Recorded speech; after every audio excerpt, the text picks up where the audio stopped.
ನಮಸ್ತೆ ವೀಕ್ಷಕರೇ, ನಾನು ಈ ದಿನ ಕೇವಲ 5 ನಿಮಿಷದಲ್ಲಿ ತುಂಬ ಸುಲಭವಾಗಿ ಬೇಯಿಸದೆ ಸ್ವಿಸ್ ರೋಲ್ ಅಥವಾ ಒಂದು ಸ್ವೀಟ್ ಮಾಡೋದು ಹೇಗೆ ಅಂತ ತೋರಿಸ್ಕೊಡ್ತಾ ಇದ್ದೀನಿ.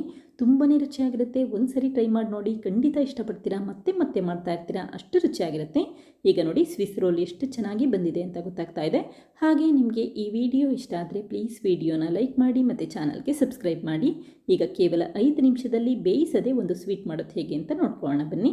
ಮೊದಲು ನಾನಿಲ್ಲಿ 10 ಉಳಿದಿರುವಂಥ ಮಾರಿ ಬಿಸ್ಕೆಟ್ ತೆಗೆದಿಟ್ಕೊಂಡಿದ್ರೆ ಒಂದು 10 ಬಾನ್ಬನ್ ಬಿಸ್ಕೆಟ್ ಉಪಯೋಗಿಸ್ಕೊಳ್ತಾ ಇದ್ದೀನಿ. ನಿಮ್ಮ ಮನೆಯಲ್ಲಿ ಯಾವ ರೀತಿ ಬಿಸ್ಕೆಟ್ ಇರುತ್ತೆ ಅದನ್ನೇ ಉಪಯೋಗಿಸಬಹುದು. ಆದಷ್ಟು ಸ್ವಲ್ಪ ಚಾಕ್ಲೇಟ್ ಫ್ಲೇವರ್ ಇರುವಂಥ ಬಿಸ್ಕೆಟ್ ಉಪಯೋಗಿಸ್ಕೊಳ್ಳಿ. ಆವಾಗ ಕೊಕೋ ಪೌಡರ್ ಹಾಕೋ ಅವಶ್ಯಕತೆ ಇಲ್ಲ. ನಾನಿಲ್ಲಿ ಚಾಕ್ಲೇಟ್ ಫ್ಲೇವರ್ ಇರುವಂಥ ಬಾನ್ಬನ್ ಬಿಸ್ಕೆಟ್ ಉಪಯೋಗಿಸ್ಕೊಂಡಿದ್ದೀನಿ. ಹಾಗೆ ಸ್ವಲ್ಪ ಪ್ಲೇನ್ ಬಿಸ್ಕೆಟ್ ಕೂಡ ಉಪಯೋಗಿಸ್ಕೊಂಡಿದ್ದೀನಿ.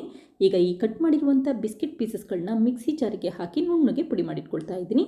ನೀರೇನು ಹಾಕಬೇಡಿ, ಹಾಗೆ ಡ್ರೈ ಆಗಿ ಪುಡಿ ಮಾಡ್ಕೋಬೇಕಾಗತ್ತೆ.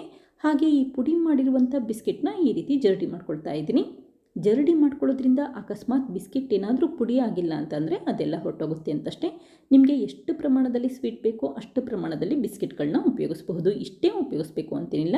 ಹಾಗೆ ಈ ಸ್ವೀಟ್ ಮಾಡಲಿಕ್ಕೆ ಕಡಿಮೆ ದುಡ್ಡಿನಲ್ಲಿ ಮಾಡಬಹುದು. ಹಾಗೆ ಬೇಕರಿಯಲ್ಲಿ ಸ್ವೀಟ್ಗಳಿರುತ್ತಲ್ಲ ಅದಕ್ಕಿಂತ ತುಂಬಾ ರುಚಿಯಾಗಿರುತ್ತೆ.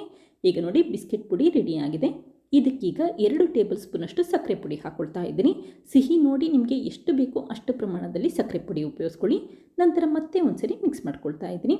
ಈ ರೀತಿ ಮಿಕ್ಸ್ ಮಾಡಿದ ನಂತರ 2 ಟೇಬಲ್ ಸ್ಪೂನಷ್ಟು ಮೆಲ್ಟ್ ಮಾಡಿರುವಂಥ ಚಾಕ್ಲೇಟ್ ಹಾಕ್ಕೊಳ್ತಾ ಇದ್ದೀನಿ. ನೀವಿಲ್ಲಿ ಮೆಲ್ಟ್ ಮಾಡಿರುವಂಥ ಚಾಕ್ಲೇಟ್ ಬದಲಾಗಿ ಚಾಕ್ಲೇಟ್ ಸಿರಪ್ ಇದ್ದರೆ ಅದನ್ನೇ ಕೂಡ ಉಪಯೋಗಿಸಬಹುದು. ಅಥವಾ ಒಂದು ಸಣ್ಣ ಡೈರಿ ಮಿಲ್ಕ್ ಚಾಕ್ಲೇಟ್ನ ನೀರಿನ ಹಬೆಯ ಶಾಖದಲ್ಲಿ ಮೆಲ್ಟ್ ಮಾಡ್ಕೊಳ್ಳಿ. ಅದಕ್ಕೆ ಒಂದು ಅರ್ಧ ಟೇಬಲ್ ಸ್ಪೂನಷ್ಟು ಹಾಲನ್ನು ಹಾಕಿ ಮಿಕ್ಸ್ ಮಾಡಿಟ್ಕೊಂಡ್ರೆ ಸಾಕು. ಅದೇ ಚಾಕ್ಲೇಟ್ ಸಿರಪ್. ನಿಮಗೆ ಎಷ್ಟು ಪ್ರಮಾಣದಲ್ಲಿ ಬೇಕೋ ಅಷ್ಟು ಪ್ರಮಾಣದಲ್ಲಿ ಚಾಕ್ಲೇಟ್ ಸಿರಪ್ ಉಪಯೋಗಿಸಬಹುದು. ಇಷ್ಟೇ ಉಪಯೋಗಿಸಬೇಕು ಅಂತೇನಿಲ್ಲ. ಈಗ ನೋಡಿ ಚೆನ್ನಾಗಿ ಮಿಕ್ಸ್ ಮಾಡಿ ಇಟ್ಕೊಂಡಿದ್ದೀನಿ. ನಂತರ 2 ಟೇಬಲ್ ಸ್ಪೂನಷ್ಟು ಬಿಸಿ ಮಾಡಿ ತಣ್ಣಗಿರುವಂಥ ಹಾಲನ್ನು ಹಾಕ್ಕೊಳ್ತಾ ಇದ್ದೀನಿ. ಹಾಲು ಹಾಕಬೇಕಾದ್ರೆ ಒಟ್ಟಿಗೆ ಹಾಕಬೇಡಿ. ಈ ರೀತಿ ಸ್ವಲ್ಪ ಸ್ವಲ್ಪನೇ ಹಾಲನ್ನು ಹಾಕಿ ನಿಧಾನಕ್ಕೆ ಮಿಕ್ಸ್ ಮಾಡ್ಕೊಳ್ಳಿ. ಒಟ್ಟಿಗೆ ಹಾಲು ಹಾಕಿದ್ರೆ ಏನಾಗುತ್ತೆ ಅಂತಂದರೆ ತೆಳು ಆಗೋ ಚಾನ್ಸಸ್ ಇರುತ್ತೆ. ಅದಕ್ಕೋಸ್ಕರ ಅಷ್ಟೇ ಈ ರೀತಿ ಸ್ವಲ್ಪ ಸ್ವಲ್ಪನೇ ಹಾಲನ್ನು ಹಾಕಿ ಮಿಕ್ಸ್ ಮಾಡ್ಕೊಳ್ಳಿ. ಈಗ ಮತ್ತೆ ನಾನಿಲ್ಲಿ ಒಂದು 1/4 ಟೇಬಲ್ ಸ್ಪೂನಷ್ಟು ಹಾಲನ್ನು ಹಾಕಿ ಮಿಕ್ಸ್ ಮಾಡ್ಕೊಳ್ತಾ ಇದ್ದೀನಿ. ತುಂಬ ತೆಳುವಾಗಿ ಕಲಿಸ್ಲಿಕ್ಕೆ ಹೋಗಬೇಡಿ ಅಥವಾ ತುಂಬ ಗಟ್ಟಿಯಾಗೂ ಇರೋದು ಬೇಡ. ಈ ಕನ್ಸಿಸ್ಟೆನ್ಸಿಯಲ್ಲಿ ಮಾಡಿಟ್ಕೊಂಡ್ರೆ ಸಾಕು. ಇದೇ ಸಮಯದಲ್ಲಿ ಒಂದು ಬೇಕಿಂಗ್ ಪೇಪರ್ಗೆ ಸ್ವಲ್ಪ ತುಪ್ಪ ಹಾಕಿ ಸ್ಪ್ರೆಡ್ ಮಾಡ್ಕೊಳ್ತಾ ಇದ್ದೀನಿ. ನೀವಿಲ್ಲಿ ಬೇಕಿಂಗ್ ಪೇಪರ್ ಬದಲಾಗಿ ಪ್ಲಾಸ್ಟಿಕ್ ಶೀಟ್ ಕೂಡ ಉಪಯೋಗಿಸಬಹುದು. ನಂತರ ಈ ಬಿಸ್ಕೆಟ್ ಉಂಡೆ ಇಟ್ಟು ಲಟ್ಟಿಸ್ಕೊಳ್ತಾ ಇದ್ದೀನಿ. ಹಾಗೆ ಲಟ್ಟಣಿಗೆಗೂ ಕೂಡ ಸ್ವಲ್ಪ ತುಪ್ಪ ಹಾಕಿ ಸ್ಪ್ರೆಡ್ ಮಾಡ್ಕೊಳ್ಳಿ. ಆವಾಗ ಈ ಬಿಸ್ಕೆಟ್ ಹಿಟ್ಟು ಅಂಟ್ಕೊಳ್ಳಲ್ಲ ಅಂತಷ್ಟೇ. ಈಗ ನಿಧಾನಕ್ಕೆ ಲಟ್ಟಿಸ್ಕೊಳ್ತಾ ಇದ್ದೀನಿ. ಈ ರೀತಿ ಎಡ್ಜಸ್ ಒಡ್ಕೊಂಡು ತೊಂದರೆ ಇಲ್ಲ, ನಂತರ ಕುಡಿಸ್ಕೋಬಹುದು. ಮೊದಲು ಈ ರೀತಿ ಲಟ್ಟಿಸ್ಕೊಳ್ತಾ ಬನ್ನಿ. ತುಂಬ ತೆಳುವಾಗಿ ಲಟ್ಟಿಸ್ಬೇಡಿ ಅಥವಾ ತುಂಬ ದಪ್ಪನಾಗೂ ಇರೋದು ಬೇಡ. ಮೀಡಿಯಮ್ಮಲ್ಲಿ ಲಟ್ಟಿಸಿಟ್ಕೊಂಡ್ರೆ ಸಾಕು.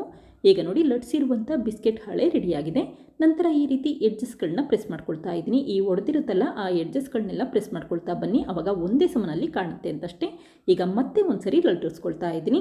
ತುಂಬ ತೆಳುವಾಗಿ ಲಟ್ಟಿಸ್ಬೇಡಿ, ಸ್ವಲ್ಪ ದಪ್ಪನಾಗಿ ಲಟ್ಟಿಸಿಟ್ಕೊಂಡ್ರೆ ಸಾಕು. ಈಗ ನೋಡಿ ಲಟ್ಟಿಸಿರುವಂಥ ಬಿಸ್ಕೆಟ್ ಹಾಳೆ ರೆಡಿಯಾಗಿದೆ. ಇದನ್ನೀಗ ಹಾಗೆ ಎತ್ತಿಟ್ಕೊಳ್ತಾ ಇದ್ದೀನಿ. ನಂತರ ಮತ್ತೊಂದು ಬೌಲ್ಗೆ 1 ಕಪ್ಪಷ್ಟು ಡೆಸಿಕೇಟೆಡ್ ಕೋಕೋನಟ್ ಉಪಯೋಗಿಸ್ಕೊಳ್ತಾ ಇದ್ದೀನಿ. ಅಂದರೆ ಹಸಿ ತೆಂಗಿನಕಾಯಿ ತುರಿನ 1-2 ನಿಮಿಷ ಲೋ ಫ್ಲೇಮಲ್ಲಿ ಹುರಿದಿಟ್ಕೊಂಡ್ರೆ ಸಾಕು. ಅದೇ ಡೆಸಿಕೇಟೆಡ್ ಕೋಕೋನಟ್. ನಂತರ 3 ಟೇಬಲ್ ಸ್ಪೂನಷ್ಟು ಕಂಡೆನ್ಸ್ ಮಿಲ್ಕ್ ಹಾಕ್ಕೊಳ್ತಾ ಇದ್ದೀನಿ. ನೀವಿಲ್ಲಿ ಕಂಡೆನ್ಸ್ ಮಿಲ್ಕ್ ಬದಲಾಗಿ ಹಾಲು ಮತ್ತು ಸಕ್ಕರೆ ಪುಡಿ ಕೂಡ ಉಪಯೋಗಿಸಬಹುದು. ನಿಮಗೆ ಸಿಹಿ ಎಷ್ಟು ಬೇಕೋ ಅಷ್ಟು ಪ್ರಮಾಣದಲ್ಲಿ ಸಕ್ಕರೆ ಪುಡಿ ಉಪಯೋಗಿಸ್ಕೊಳ್ಳಿ. ಈಗ ಮತ್ತೆ ಒಂದು ಅರ್ಧ ಟೇಬಲ್ ಸ್ಪೂನಷ್ಟು ಕಂಡೆನ್ಸ್ ಮಿಲ್ಕ್ ಹಾಕಿ ಒಂದ್ಸರಿ ಮಿಕ್ಸ್ ಮಾಡ್ಕೊಳ್ತಾ ಇದ್ದೀನಿ. ನೋಡಿ ಈ ರೀತಿ ಸ್ವಲ್ಪ ತೆಳುವಾಗಿ ಮಿಶ್ರಣ ಮಾಡಿಟ್ಕೊಳ್ಳಿ. ಆವಾಗ ಸ್ಪ್ರೆಡ್ ಮಾಡಲಿಕ್ಕೂ ಕೂಡ ಸುಲಭ ಆಗುತ್ತೆ ಅಂತಷ್ಟೇ. ಈಗ ಈ ಮಾಡಿಟ್ಟಿರುವಂಥ ತೆಂಗಿನಕಾಯಿ ಮಿಶ್ರಣ ನಿಧಾನಕ್ಕೆ ಈ ಬಿಸ್ಕೆಟ್ ಮೇಲೆ ಸ್ಪ್ರೆಡ್ ಮಾಡ್ಕೊಳ್ತಾ ಇದ್ದೀನಿ. ಒಂದೇ ಸಮನಲ್ಲಿ ಮತ್ತು ತೆಳುವಾಗಿ ಸ್ಪ್ರೆಡ್ ಮಾಡ್ಕೊಳ್ತಾ ಬನ್ನಿ. ನಿಮಗೆ ಎಷ್ಟು ಪ್ರಮಾಣದಲ್ಲಿ ಬೇಕೋ ಅಷ್ಟು ಪ್ರಮಾಣದಲ್ಲಿ ಈ ತೆಂಗಿನಕಾಯಿ ಮಿಶ್ರಣ ಮಾಡ್ಕೋಬಹುದು. ಇಷ್ಟೇ ಮಾಡ್ಕೋಬೇಕು ಅಂತೇನಿಲ್ಲ. ಈ ರೀತಿ ಡೆಸಿಕೇಟೆಡ್ ಕೋಕೋನಟ್ ಮತ್ತು ಕಂಡೆನ್ಸ್ ಮಿಲ್ಕ್ ಹಾಕೋದ್ರಿಂದ ಈ ಮಿಶ್ರಣ ತುಂಬಾ ರುಚಿಯಾಗಿರುತ್ತೆ. ಹಾಗೆ ಬೇಕರಿಯಲ್ಲಿ ಸ್ವೀಟ್ಗಳಿರುತ್ತಲ್ಲ ಅದಕ್ಕಿಂತ ತುಂಬಾ ರುಚಿಯಾಗಿ ಈ ಸ್ವೀಟ್ ಬರುತ್ತೆ. ಆದಷ್ಟು ಒಂದೇ ಸಮನಲ್ಲಿ ಸ್ಪ್ರೆಡ್ ಮಾಡ್ಕೊಳ್ತಾ ಬನ್ನಿ. ಹಾಗೆ ಕೊನೆಯದಾಗಿ ಸ್ವಲ್ಪ ಕಟ್ ಮಾಡಿರುವಂಥ ಚೆರಿ ಉಪಯೋಗಿಸ್ಕೊಳ್ತಾ ಇದ್ದೀನಿ. ಚೆರಿಯಲ್ಲಿ ಆಪ್ಷನಲ್, ನೋಡಲಿಕ್ಕೆ ಚೆನ್ನಾಗಿ ಕಾಣುತ್ತೆ ಅಂತಷ್ಟೇ ಉಪಯೋಗಿಸ್ಕೊಳ್ತಾ ಇದ್ದೀನಿ. ಆದಷ್ಟು ಚೆರಿನ ನೀಟಾಗಿ ಜೋಡಿಸಿಟ್ಕೊಳ್ಳಿ. ನಂತರ ಅಷ್ಟೇ ಈ ಬಿಸ್ಕೆಟ್ ಹಾಳೆನ ನಿಧಾನಕ್ಕೆ ರೋಲ್ ಮಾಡ್ಕೊಳ್ತಾ ಇದ್ದೀನಿ. ನೋಡಿ ಎಷ್ಟು ಸುಲಭವಾಗಿ ನಿಧಾನಕ್ಕೆ ರೋಲ್ ಮಾಡ್ಕೋಬಹುದು. ಹಾಗೆ ಈ ಬೇಕಿಂಗ್ ಪೇಪರ್ನ ಕೂಡ ತೆಗೆದಿಟ್ಕೊಳ್ತಾ ಇದ್ದೀನಿ. ನೋಡಿ ಬಿಸ್ಕೆಟ್ ಹಾಳೆ ಬೇಕಿಂಗ್ ಪೇಪರ್ಗೆ ಸ್ವಲ್ಪ ಕೂಡ ಅಂಟ್ಕೊಂಡಿಲ್ಲ. ತುಂಬ ಸುಲಭವಾಗಿ ತೆಗೆದಿಟ್ಕೋಬಹುದು. ನಾನು ಮೊದಲೇ ಹೇಳಿದಾಗೆ ಮನೆಯಲ್ಲಿ ಈ ರೀತಿ ಬೇಕಿಂಗ್ ಪೇಪರ್ ಇಲ್ಲ ಅಂತ ಅಂದರೆ ಪ್ಲಾಸ್ಟಿಕ್ ಹಾಳೆ ಕೂಡ ಉಪಯೋಗಿಸಬಹುದು. ಯಾವುದೇ ರೀತಿ ಪ್ಲಾಸ್ಟಿಕ್ ಹಾಳೆ ಉಪಯೋಗಿಸಬಹುದು. ಈಗ ನೋಡಿ ನೀಟಾಗಿ ಮತ್ತು ಬಿಗಿಯಾಗಿ ರೋಲ್ ಮಾಡಿ ಇಟ್ಕೊಂಡಿದ್ದೀನಿ. ನಂತರ ಮತ್ತೆ ಈ ಬೇಕಿಂಗ್ ಪೇಪರಲ್ಲಿ ಸುತ್ತಿಟ್ಕೊಳ್ತಾ ಇದ್ದೀನಿ. ಈ ಸ್ವೀಟ್ನ ಒಂದು ಅರ್ಧ ಗಂಟೆ ಫ್ರಿಜ್ಜಲ್ಲಿ ಸೆಟ್ ಆಗಲಿಕ್ಕೆ ಹಾಗೆ ಇಟ್ಬಿಡಿ. ಆವಾಗ ಚೆನ್ನಾಗಿ ಸೆಟ್ ಆಗುತ್ತೆ ಮತ್ತು ಕಟ್ ಮಾಡಲಿಕ್ಕೆ ಸುಲಭ ಆಗುತ್ತೆ ಅಂತಷ್ಟೇ. ಈಗ ಅರ್ಧ ಗಂಟೆ ಆಗಿದೆ. ಈ ಸ್ವಿಸ್ ರೋಲ್ ಕೂಡ ರೆಡಿಯಾಗಿದೆ. ನೋಡಿ ಎಷ್ಟು ಚೆನ್ನಾಗಿ ಚೆನ್ನಾಗಿ ಸೆಟ್ ಆಗಿದೆ ಅಂತ ಗೊತ್ತಾಗ್ತಾ ಇದೆ. ನಂತರ ಚಾಕುವಲ್ಲಿ ಕಟ್ ಮಾಡ್ಕೊಳ್ತಾ ಇದ್ದೀನಿ.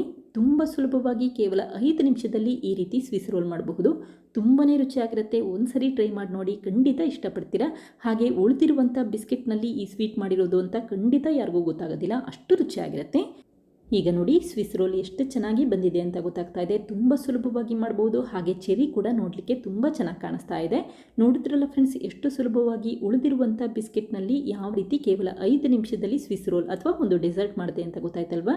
ನೀವು ಕೂಡ ಒಮ್ಮೆ ಪ್ರಯತ್ನಿಸಿ, ಖಂಡಿತ ಇಷ್ಟಪಡ್ತೀರಾ. ಹಾಗೆ ಮನೆಯವ್ರಿಗೆ ಮತ್ತು ಮಕ್ಕಳಿಗೂ ಕೂಡ ತುಂಬ ಇಷ್ಟ ಆಗುತ್ತೆ. Thank you. ಲೈಕ್ ಮಾಡಿ ಮತ್ತು ಸಬ್ಸ್ಕ್ರೈಬ್ ಮಾಡಿ.